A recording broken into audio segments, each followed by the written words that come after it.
The 100,000 euro Einstein Foundation Institutional Award goes to the Brazilian Reproducibility Initiative, a groundbreaking national effort to assess and improve research practices in laboratory biology and preclinical medicine.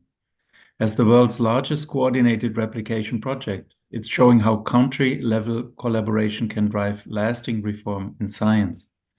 Joining me today is Professor Amaral, who coordinates the initiative. Congratulations to you and the entire team behind the initiative. Could you tell me how the Brazilian Reproducibility Initiative originated and what its foundations were?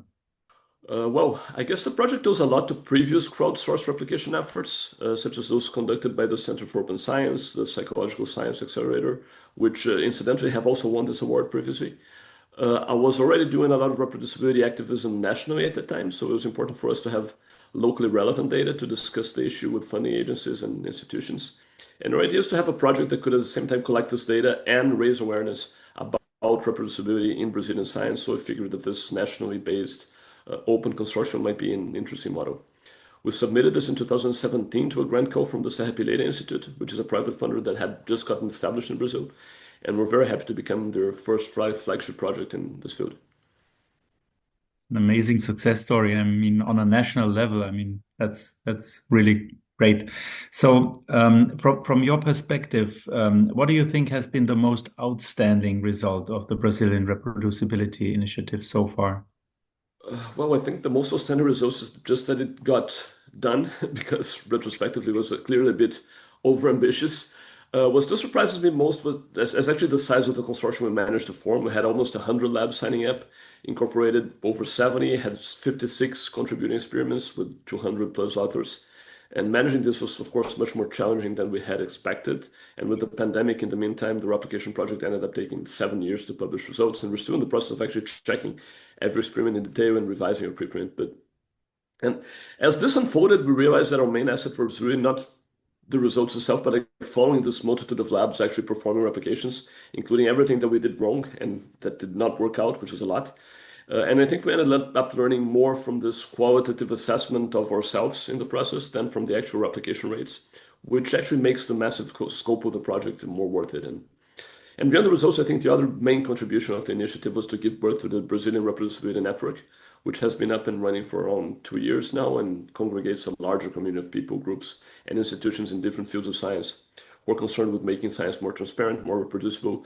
It has already had an impact on the national debate on the topic, and hopefully will outlast the replication project itself and keep making a difference for a long time.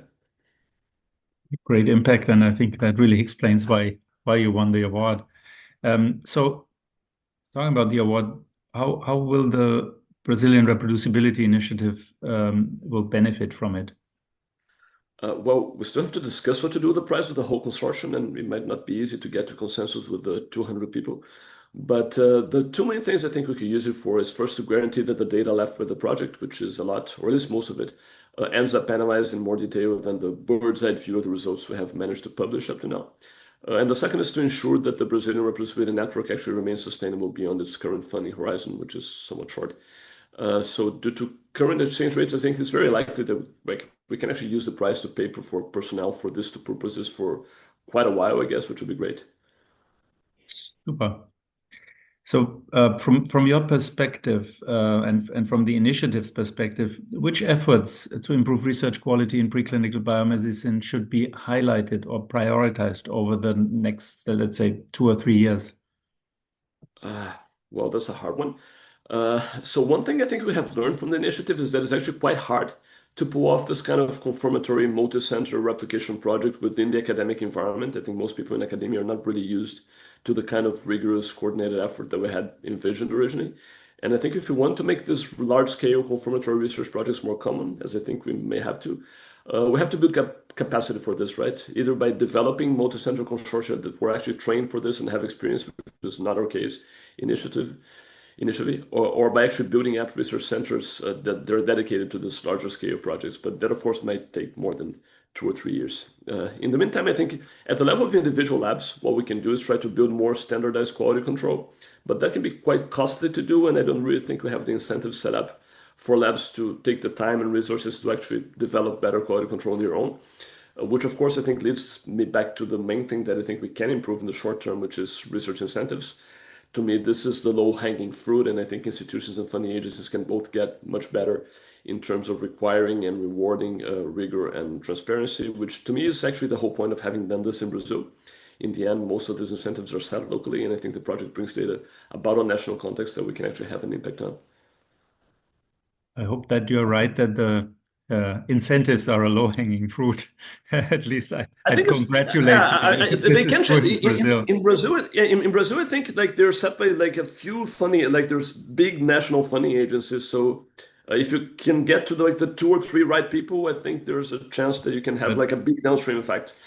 But that may not be the case everywhere. I don't know. that's amazing, and I think that there's a lot to be learned from your initiative. So, what are the key lessons or the advice that you would share with other institutions or initiatives seeking to promote research quality? Well, I think one thing that has worked for us is to treat research reform as this collective first-person effort. I think from the start we wanted to be a way for Brazilian science to look at itself in the mirror. And as the project kind of pivoted from evaluating the literature to performing the self-assessment exercises with their own labs, I think this became even more true. And I think that builds legitimacy. If you place yourself as part of the problem you're trying to solve, it should be easier to engage with people. And I think because of this, backlash against the project has really been minimal. And in the same vein, I think, again, it's also important to identify the problems, the topics, the environments that you can actually make a difference in. We always get the question of like, why do this specifically for Brazilian science? And to me, the answer is always like, this is the reality that I know best, and this is the one I can perhaps change a little bit. And I still think that's a good way of deciding where to place your efforts. Absolutely amazing, and congratulations again. I wish you good luck for the initiative and also for the network. Thanks for talking to us, and bye bye. Thanks. Bye.